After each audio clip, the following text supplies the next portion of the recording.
Eu vejo direita e esquerda como partido só, não vejo como forma de governo. O interesse nacional de um país é o que vai importar. Né? É por isso que aqui no Brasil, quem se diz disso ou daquilo, eu não vou nem citar o quê, o grande problema é se ele se ajoelha para a bandeira estadunidense ou não. Porque tem muita gente que se diz de esquerda aqui e que obedece ordens do Partido Democrata Estadunidense, com algumas agendas aqui no Brasil. Então não vamos também esconder o sol com a peneira, né? A Rússia não é um país socialista atualmente. Inclusive, muita gente acusa o Putin de ser de direita. Muita gente. O Brasil não é um país que caminha para o socialismo nem de longe. O Brasil é um país... Eu acho que existe uma luta no mundo por multilateralismo, por direito dos países a terem o direito à autodeterminação, livre escolha, desenvolvimento autônomo, projeto nacional, que é o que o Irã quer, que é o que a Rússia quer, que é o que a Índia quer, que é o que a China quer, que é o que a África do Sul quer, que é o que a Arábia Saudita, uma monarquia, quer e aderiu ao BRICS. O Egito, que é acusado disso e daquilo outro, que nem de longe é socialista. Aliás, a reforma agrária tímida realizada pelo Gamal Nasser, depois que ele se torna de fato líder em 54, 52 é a Revolução dos Oficiais Livres, mas ele de fato se torna o líder dela em 54. Uma reforma agrária tímida que ele fez naquele momento foi enfrentada pelos reacionários, inclusive pelos reacionários religiosos naquele momento, tanto muçulmanos quanto cristãos coptas. Então você vê que o reacionarismo também não tem exatamente só um carimbo religioso, né? Foram contra a reforma agrária, foram contra a política desenvolvimentista, foram contra as grandes obras que eram desenvolvimentistas, inclusive a represa de Assuã. Foram contra a escola para as meninas. Ou seja, Gamal Nasser não era apenas um nacionalista. Gamal Nasser era um desenvolvimentista, um sujeito civilizador do seu país. Né? Então, o BRICS é uma tentativa de romper com o monopólio dos Estados Unidos e da imposição dos Estados Unidos de modelos e de trocas internacionais injustas, que prejudicam no comércio internacional os países, prejudicam as suas economias, prejudicam os seus processos de desenvolvimento, prejudicam as suas moedas com ataques de tempos em tempos para favorecer o dólar e prejudicar as unidades monetárias dos países. Isso já aconteceu várias vezes, vocês são testemunhas disso, todo mundo é testemunha disso. O Brasil precisa de um projeto de desenvolvimento, por exemplo, autônomo, que não é necessariamente de esquerda ou direita. Nós precisamos aplicar hoje no mundo os 15 princípios de Bandung de 55 que orientaram, e já vou explicar por que eu quero citar isso, que orientaram o movimento dos países não alinhados. O movimento dos países não alinhados foi muito importante, foi graças a ele que surgiu uma legislação por meio de resolução para tipificar e condenar o crime de apartheid. Uma resolução da ONU contra o colonialismo, uma resolução da ONU dando direito aos povos de autodeterminação. Tudo isso é resultado dessa grande conferência de Bandung de 55, que resultou nos 15 princípios adotados pelos países não alinhados. Quais são esses princípios? São vários, de autodeterminação dos povos, Eu quero que ela fale. de autodeterminação, da soberania nacional, da não interferência, contra o racismo, contra o supremacismo. É uma série de resolução, e uma delas, inclusive, do direito de luta por libertação nacional, que depois virou legislação. Portanto, os povos sob colonialismo têm o direito, inclusive, à luta armada para se libertar nacionalmente. E no Brasil, isso tudo, adotar esses princípios, mesmo que não sem estardalhaço, começou ainda durante o período em que o Brasil era governado pelas juntas militares. O Geisel começou essa inflexão. Essa inflexão, eu quero chegar aí para justamente responder esse negócio de BRICS. Essa luta por um mundo multilateral e pelo direito a um desenvolvimento autônomo é uma marca do governo Geisel, por exemplo. É uma marca anterior do governo Getúlio. Mas Geisel é muito importante. Geisel rompe com os Estados Unidos na questão da indústria nuclear.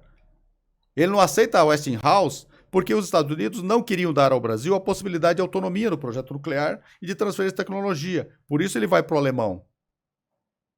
O Brasil, durante o Geisel, não renova nenhum dos acordos militares com os Estados Unidos que estavam em vigor desde a Segunda Guerra Mundial. O Geisel reconhece a independência dos países de língua portuguesa que se tornam independentes em verdadeiras lutas de libertação nacional de Portugal. E Portugal aplicava nesses países, Angola e Moçambique, por exemplo, verdadeiros regimes de apartheid análogos ao da África do Sul. E o Brasil reconhece. É o governo Geisel, em 75, que começa as conversações com a OLP, a Organização para a Libertação da Palestina, e a partir de 75, a OLP passou a ter representação no seio do escritório da Liga dos Estados Árabes no Brasil, e que depois de 79 passa a ter uma sede em Brasília do escritório da OLP, Organização para a Libertação da Palestina, ainda durante o regime militar, neste momento já o governo João Batista Figueiredo. Então a discussão Palestina e Israel não é uma questão de esquerda e direita.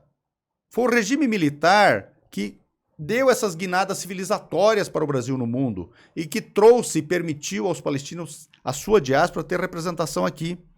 O primeiro encontro da palestinidade no Brasil nacional, que deu origem à Federação Árabe Palestina do Brasil, que eu tenho orgulho de presidir, se deu em 79 em Brasília. E depois, em 80, o primeiro congresso em Porto Alegre, no Hotel Embaixador, que nós realizamos o 10º congresso, exatamente nesse hotel, exatamente nessa capital, em 2019, para lembrar os 40 anos do nosso nascimento em 79. Nasceu durante o período dos governos militares. Então, esse mito de ficar inventando esquerda e direita para isso, apartheid, você defende apartheid a partir de um prisma de esquerda ou direita? Se você fosse de direita hoje e tivesse o apartheid na África do Sul, de que lado você ia ficar? Você ia ficar do lado do apartheid, é isso? O fascismo tivesse hoje em vigor e o Mussolini e o Hitler aliados, e você fosse de direita, porque, sei lá, por princípio de direita, porque você é liberal na economia, você estaria com o Hitler, é isso? Não dá, né? Eu tenho alguns amigos, inclusive, eu acho que eu te mandei um áudio de um, assim, que é sírio, e ele falou assim, cara, obrigado por você levar o Ali de lá, porque eu sei que ele vai me representar a hora que ele falar, e assim, a galera do Brasil quer me colocar numa caixinha que eu não sou, né? Pelo fato de eu não apoiar o que Israel tá fazendo, eu não pertenço àquela caixinha política que eles querem me colocar. E isso tem que ser falado. Tem coisas que não me representam. Eu tenho multiformas de pensar e eu não posso ficar dentro de uma caixinha. Por causa disso, eu concordo com tudo que que a mídia quer impor, que os extremistas políticos do Brasil hoje querem impor essas ideias, né? E uma coisa curiosa, e aí, claro, me remetendo ao nosso irmão Sírio, afinal de contas nós somos 3 irmãos e 8 bilhões de irmãos, vamos pegar aqui no Brasil. Eu conheço incontáveis árabes descendentes que são de direita. Alguns deles adotaram essa linha de extremismo que está aí. E continuam adotando. E eles são pró-palestinos. Claro. Eles são são anti-imperialistas nesses assuntos todos que dizem respeito ao Oriente Médio. Eu aqui não quero entrar numa análise de equívoco, de acerto. Quer dizer, você não pode... Aqui no Brasil, achar que a bandeira dos Estados Unidos é bacana, pode ser fincada em Brasília, e achar que no Líbano, na Palestina e na Síria não pode. Quer dizer, é uma coisa estranha, né? Então você pode aplaudir, pesar quilombola em arroba, isso tá bacana, e para a Palestina você acha que não tá bacana, a mesma coisa, eventualmente. Claro que às vezes há umas contradições malucas. E eu digo da contradição quando você parte para o extremismo. Assim como extremismos, esquisitismos e ultra-esquerdismos também são um equívoco. E, na verdade, servem ao imperialismo. Esses ultra servem ao imperialismo. Porque eles ficam fazendo barraco. Eles ficam destruindo os movimentos por dentro. Ficam criminalizando a centro-esquerda, ficam criminalizando o campo democrático e popular amplo, ficam criminalizando liberais decentes e honestos que, apesar de eventuais equívocos, querem construir um mundo melhor. Você tem que varrer para dentro.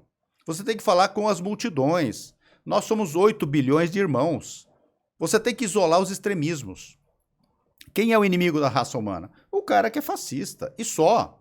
O resto é equívoco aqui, equívoco acolá, dependendo do ponto de vista, o equívoco também. E você vai aparando e vai construindo uma civilização mais justa, mais equilibrada, em que as pessoas comam e comam bem, em que as pessoas morem bem, em que as pessoas vistam, em que as pessoas estudem, em que as pessoas possam ser intelectuais e ter doutorado e mestrado.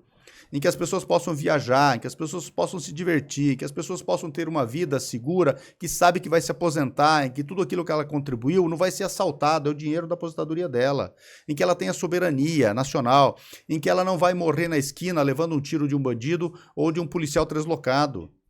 Nós queremos uma sociedade normal no Brasil. Se é possível na Suíça, é possível aqui.